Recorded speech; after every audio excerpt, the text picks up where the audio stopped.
Greetings everyone, I recently had the pleasure of testing out the new Sigma 60-600mm DG-DN sports lens for mirrorless full-frame cameras, L-mount or Sony E-mount, and it's a monstrous piece of awesome IMHO.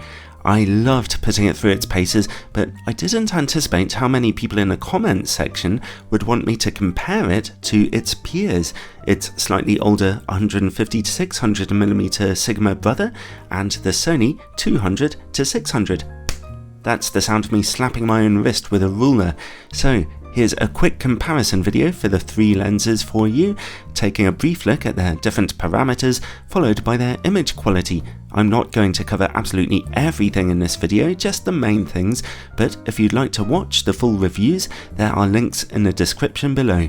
The first thing you'll notice is the difference in price of the Sigma 150-600. It's an excellent lens like the other two, but for $500 less, sometimes even more in the sale. The biggest difference between the three lenses after that is, of course, their zoom ranges. Do not underestimate the value of having a wide zoom range here. Even if you're buying the lens to mostly shoot at 600mm, it's really useful to be able to zoom out to look around for your subject first, and then, of course, to zoom in and catch it. And also, there are lots of situations where getting a wider angle without having to change lenses can be extremely useful too. So in that sense, the Sigma 60-600 lens really does have a big advantage over the other two. There's virtually no practical difference between the maximum apertures of each of these three lenses in real-world usage. Their maximum apertures are all a little dark, but then again, of course, that helps to keep down their size, weight and cost. I really liked the handling of all three of these lenses. They all weigh just over 2 kilograms, although the new Sigma 60-600 is noticeably more cumbersome to hold at 2.5 kilograms. That does make sense though if you think about it. It has a lot more glass inside for its optics to cope with that 10 times zoom range. But a nice feature of the Sony lens is that it's a little thinner with a slightly smaller 95mm filter thread, and it has internal zooming which will help with weather sealing too. Also, its white colour will make it better able to deflect any heat related problems if you're shooting in hot conditions. You know, I'd love to see a white Sigma lens one day, by the way. Now I come to think about it, that would look cool. Anyway, when it comes to their electronics, all three lenses have fast and reliable autofocus, although I did find that the Sigma 150-600 was just a little bit slower than the other two. None of the lenses show any sign of any serious focus breathing, which is always a relief to see. When it comes to image stabilization, in my experience, they also perform similarly, although I thought the Sigma 60-600 was a little better than the other two, and the Sigma 150-600 a little more shaky. Sigma really upped their game when it came to the electronics in the new 60-600mm lens. It's pretty much top of the line.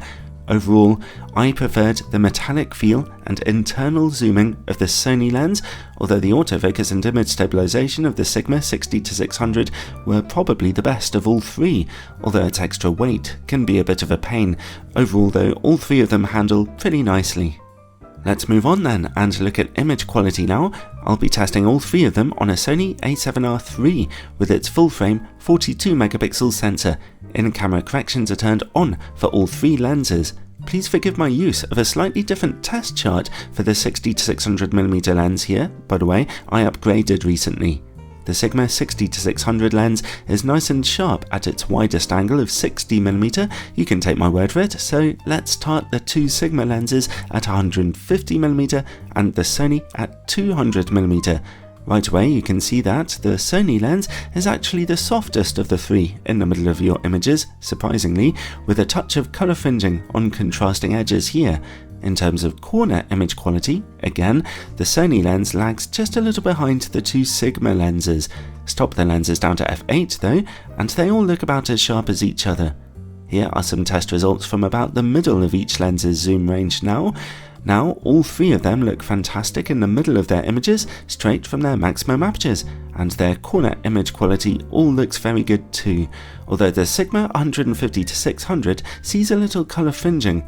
Stop down to f8 and the quality of each one is truly fantastic from corner to corner. Finally, let's zoom all the way into 600mm.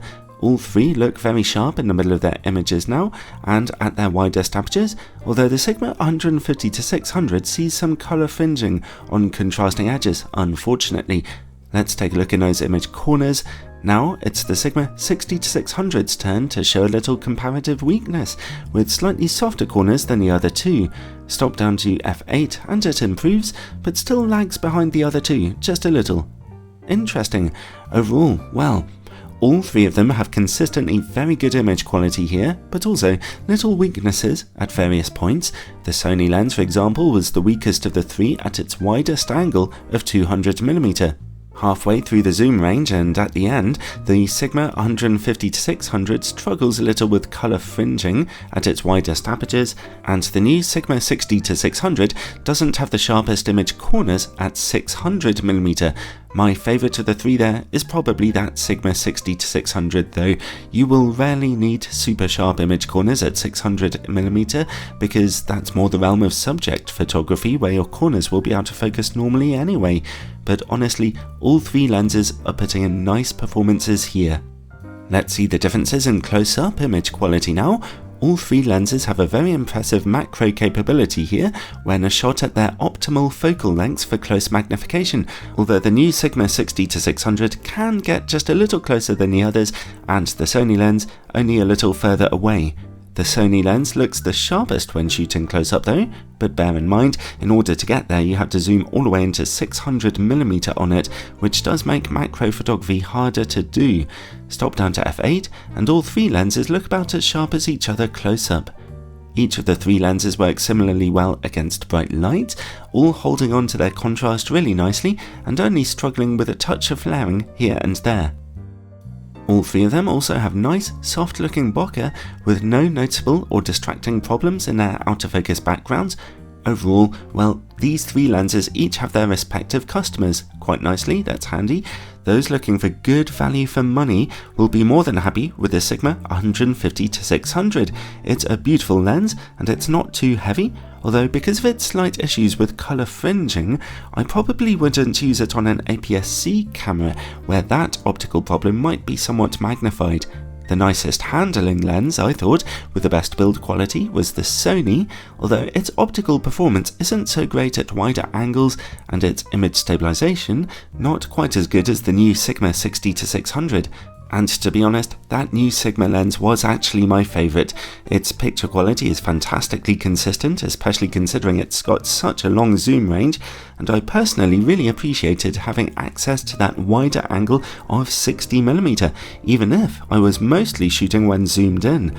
The key takeaway here though is that all three lenses really do perform quite similarly, so feel free to make your choice here based on preferred zoom range or price or build quality if you want to.